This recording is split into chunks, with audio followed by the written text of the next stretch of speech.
Good morning. আমাদের দিনরাত্রির নতুন আরেকটি ভ্লগে আপনাদেরকে স্বাগত। আশা করি সকলে ভালোই আছেন। আজকে আমাদের বাড়িতে অনেক অতিথি আসবে। আমার মামি শাশুড়ি আসবেন বিকেল বেলায়, আর মা আসবেন একটু পরেই। আর উত্তমের সাথে আসবে অফিস থেকে ওর এক জুনিয়র ভাই। হয়তো আমার মায়ের বাড়ির ওই ভগবানের অনুষ্ঠানে দেখেছেন, ও ত্রিদীপ। ওর সাথে আপনাদের পরিচয় করিয়ে দেবো। আর আজকে দুটো দুর্দান্ত রেসিপি শেয়ার করব। তার মধ্যে থাকছে একটা উড়িষ্যার স্পেশাল রেসিপি, আর যাবো পার্লারে হেয়ার কাটও করাবো। সবটা থাকছে এই ব্লগে। চলুন দিনটাকে শুরু করি।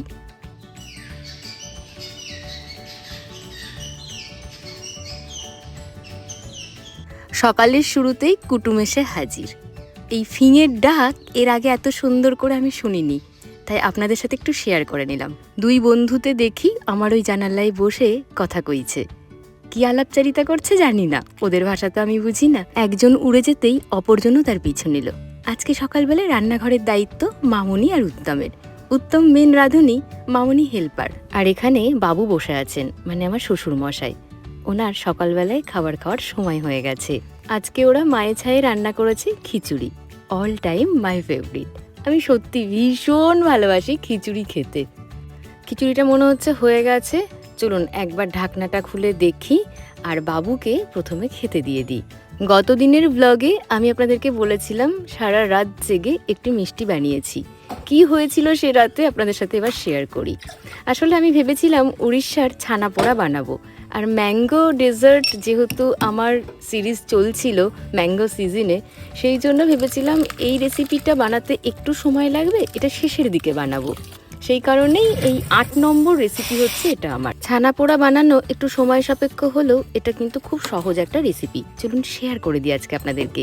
আমি নিয়েছি 4 লিটার দুধ। ছানা নিজেই বাড়িতে তৈরি করে নিয়েছি লেবু দিয়ে। তার জন্য 2টো বড় লেবু আমি রস করে নিয়েছিলাম। তারপরে ছানা কেটে ওটাকে ঠান্ডা জলে ভালো করে ধুয়ে নিয়েছি, নাহলে টক লাগবে। আর ওর মধ্যে দিয়ে দিয়েছি আমি 400 গ্রাম চিনি গুঁড়ো করে, আর দিয়েছি 4 টেবিল চামচ ঘি, 1 কাপ সুজি, হাফ টিস্পুন এলাচ গুঁড়ো, আর একটা আমের পাল্প। সব ভালো করে মিশিয়ে আমি বেক করতে দিয়ে দিয়েছিলাম। শাল পাতা আনিয়েছিলাম, টিফিন বক্সের নিচে শাল পাতা দিয়ে মিশ্রণটাকে দিয়ে তারপরে ওপর দিয়ে একটু শুধু চিনি দিয়ে দিয়েছিলাম। তারপরে এটা বেক করতে দিয়েছিলাম। দেখুন কি সুন্দর হয়েছে। সামনেই তো রথ, তাই জগন্নাথ দেব স্পেশাল এই মিষ্টি রেসিপিটা আপনাদের সাথে শেয়ার করলাম। আমি তো শর্ট ভিডিওটা অ্যাড করে দিয়েছি রেসিপিটা আপনাদের সাথে ভালো করে শেয়ার করার জন্য। দেখি শ্বশুরমশাই খেয়ে কি বলছেন। ভালো হয়েছে। এটা হচ্ছে তোমার ওই পুরীর সেই ছানা পোড়া, ওদের ওখানকার বিখ্যাত মিষ্টি, সেই মিষ্টি। ভালো হয়েছে, মিষ্টি টিষ্টি হয়েছে, সব ঠিকঠাক। শ্বশুরমশাই বেরিয়ে গেলেন, আর আমার মা ফোন করেছিল, মাও আসছে। মায়ের কিছু ডকুমেন্টস আমার কাছে রয়ে গেছে, সেগুলো লাগবে, সেটা নিতেই আসছে। ওই দেখুন নিচে চলেও এসেছে। চলুন নিচে যাই। বাড়িতে এসে এরকম খেতে রাস্তায় দাঁড়িয়ে দিয়ে খাবার খায়।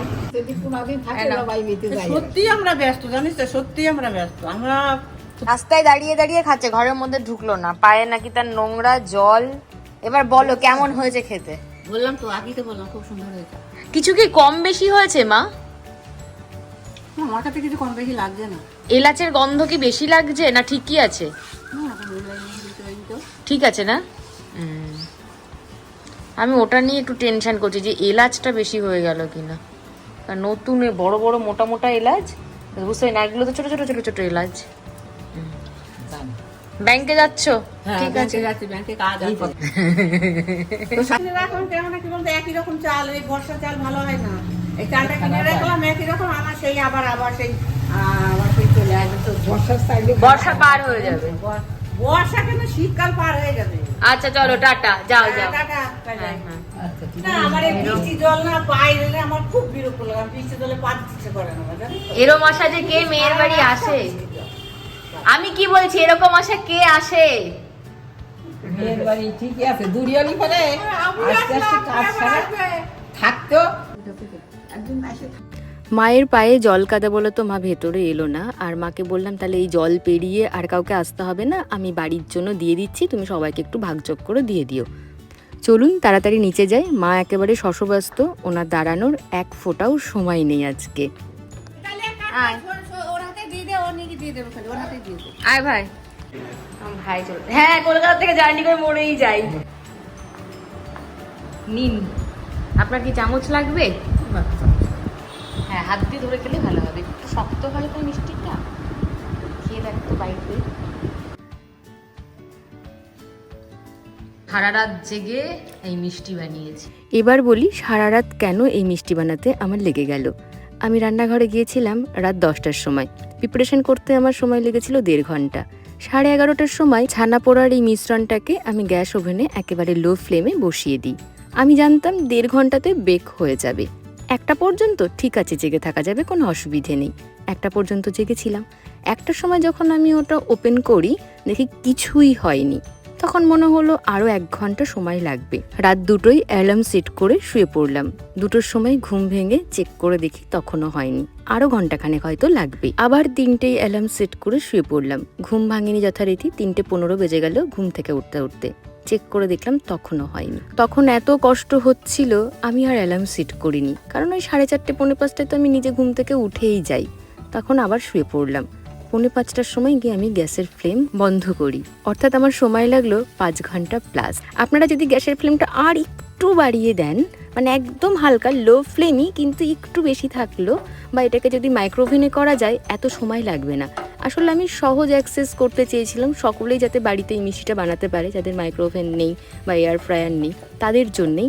তো সেই কারণে হয়তো আমার এত সময় লেগে গিয়েছে। আর 4 কেজি ছানা আমি, মানে 4 কেজি দুধের ছানা ইউজ করেছি, সেই জন্যও হতে পারে। যদি 500 গ্রাম দুধের ছানা আমরা ইউজ করি তাহলে আরও অনেক কম সময় লাগবে। তো এই হলো মিষ্টি বানানোর পিছনের ইতিহাস। মানে একটা ভিডিও আমি যখন শ্যুট করি তখন কোন লেভেলের ধৈর্য আর কোন লেভেলের ভালোবাসা থাকলে পারে এইরকম একটা সুন্দর ভিডিও হতে পারে। তাই আজকে আপনাদেরকে ছোট্ট আমার এই দুঃখের রাতের কথা শেয়ার করে নিলাম। সবটা যেহেতু শেয়ার করি ব্লগে তাই করলাম। আর এখানে বানিয়েছি আমি সাবুর খিচুড়ি। এর পিছনেও একটা ইতিহাস আছে, সেটা বলি এবার।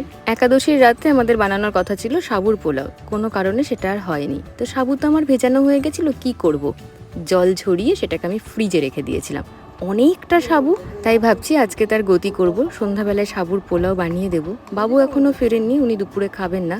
মামুনি তো তাইরে নাহি করে হয়ে গেল, আর নিজের জন্য আবার কি রান্না বান্না করব, তাই আমি একটু সাবুর খিচুড়ি বানিয়ে নিয়েছিলাম। কারি পাতা সর্ষে ফোড়ন দিয়েছিলাম, আলু সেদ্ধ করাই ছিল, আলুটা অ্যাড করেছিলাম, একটু টমেটো অ্যাড করেছিলাম, আর অরহরের ডালও সেদ্ধ করা ছিল সেটা অ্যাড করেছিলাম।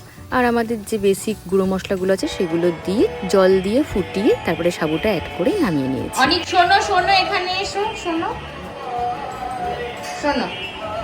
কোন ক্লাসে পড়ো? LKG। স্কুল কোথায় তোমার? হ্যাঁ, অনেক দূরে। কে দিয়ে আসে স্কুলে? মা। ওর বাবারি। যাকে দেখলেন উনি হলেন আমার মামি শাশুড়ি, বড় মামি শাশুড়ি। আমাদের বাড়ি থেকে 4-5টা বাড়ি পরেই আমার বড় মামা শ্বশুরের বাড়ি। আর বাচ্চাটি মামা শ্বশুরের বড় ছেলের একমাত্র ছেলে অনিক। কি বলছে?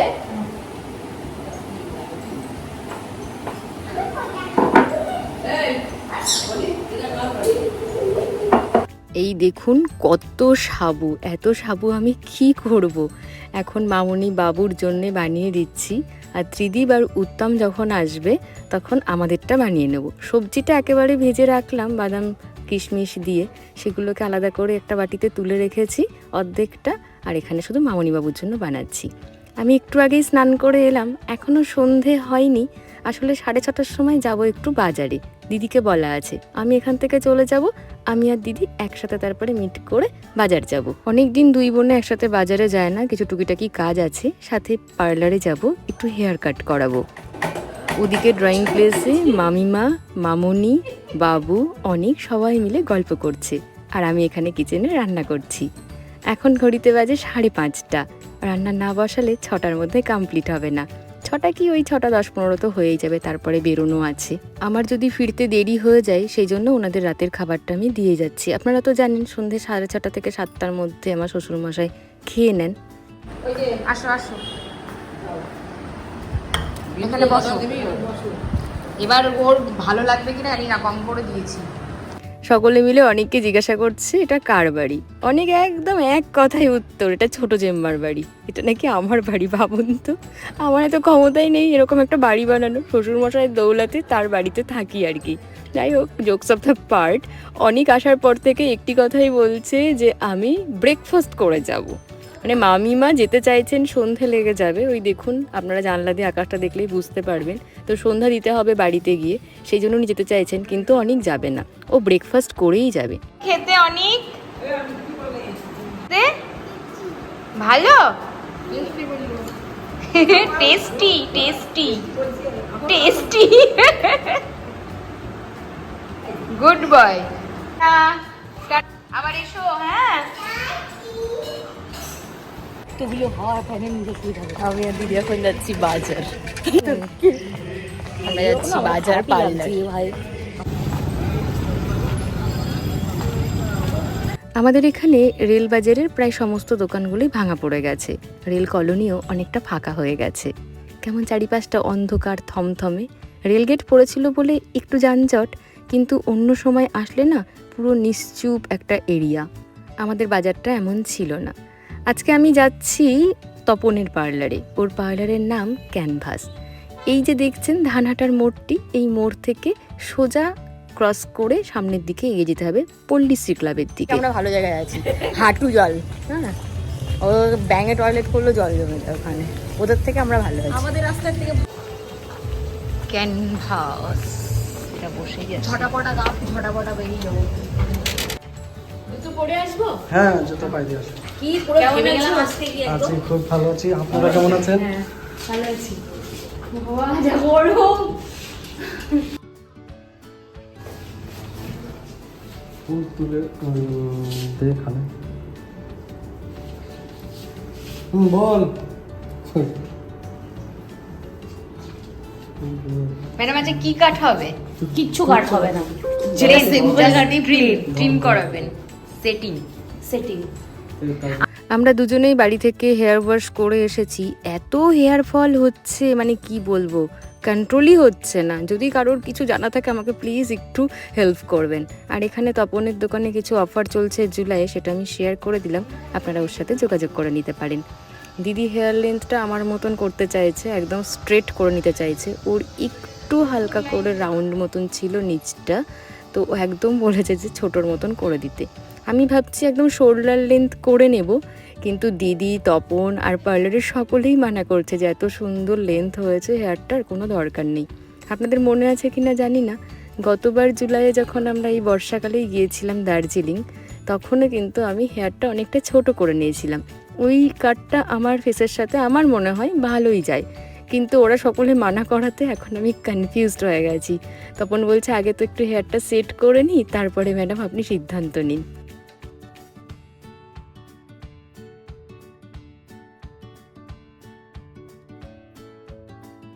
তপনকে জিজ্ঞাসা করছিলাম এবার তো দুর্গাপুজোটা একটু পিছিয়ে গেছে, তা কখন আসলে পারে হেয়ার কালার বা হেয়ার ট্রিটমেন্ট একটু শান্তিতে করানো যাবে, সেই ভিড়ভাট্টাটা আমাকে ফেস করতে হবে না।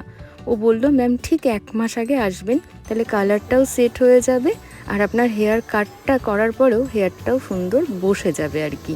হেয়ার কাট করার পরে না বেশ 15-20 দিন মতন লাগে হেয়ারটা একটু সেট হতে, মানে কাটটা বসতে। তাই আমি ভাবছি সেপ্টেম্বরের 3rd উইকে আসবো। সেই লেভেলে খাচ্ছে। নড়বে না কিন্তু। দেখিয়ে নিয়েছো? হ্যাঁ, নড়বে না কিন্তু।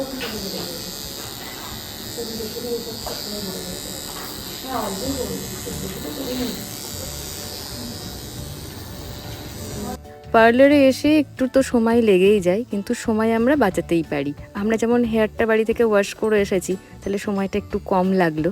হেয়ার ওয়াশ করার পরে একেবারেই কিন্তু কন্ডিশনার ইউজ করা যাবে না, না হলে হেয়ার কাট করতে গেলে ওদের অসুবিধে হয়। তাই জন্য আমরা কন্ডিশনার ইউজ করে আসিনি আজকে।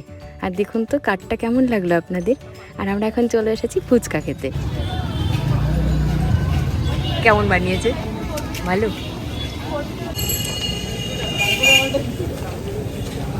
ফুচকা আমিও খেয়েছি, কিন্তু এই বর্ষাকালে ফুচকাগুলো একটু মিইয়ে গেছে আর কি, খাস্তা ব্যাপারটা নেই, তাই অতটা টেস্ট লাগলো না খেয়ে।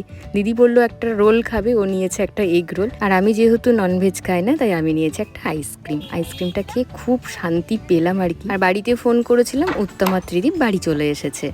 যতই আপনি যাই করুন না কেন, বাজারে গেলে একটু দেরি হয়ে যায়। ভেবেছিলাম ওরা ফেরার আগে আমি বাড়িতে থাকবো, মানে একজন গেস্ট আসছেন আর বাড়ির লোক বাড়িতে নেই, কেমন লাগে না।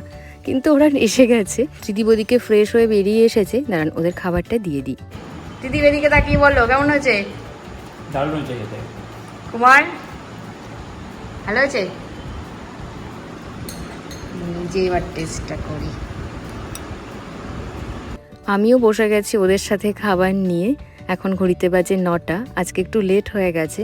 আসলে বাড়িতে থাকলে না সেই রুটিন মেনে চলাই হয় না, কলেজ থাকাই ভালো, তাহলে সব কিছু সময় অনুযায়ী হয়ে যায়। চলুন ওদেরকে মিষ্টিটা দিই, ওরা খেয়ে রিভিউটা দিই। ওর অফিসে অনেকেই বলে যে এত ভালো ভালো খাবার তুমি খাও, একদিন আমাদেরও খাওয়াবে। এদিকে তাকিয়ে বলো কেমন হয়েছে? দারুণ খেতে হয়েছে, দারুণ। আচ্ছা, এবার রোজে খেয়ে দেখাবে। ভালো, দারুণ। উত্তম কুমার খাওয়া তো কমপ্লিট। মিষ্টিটাকে পিস পিস করে কেটে রেখে দিলাম। বাড়ির সকলের খাওয়া হয়ে গেছে, মানে দুবারেরই সকলকেই আমি দিয়েছি। ত্রিদীপও পেলো, উত্তমও খেয়েছে, আমি এখনো কিন্তু খাইনি। এই যে ভাঙাচোরা পড়ে আছে, এটাই টেস্ট করে দেখলাম, সত্যি অসাধারণ। যাই হোক, আজকের ব্লগটা এখানেই শেষ করছি। শুভরাত্রি।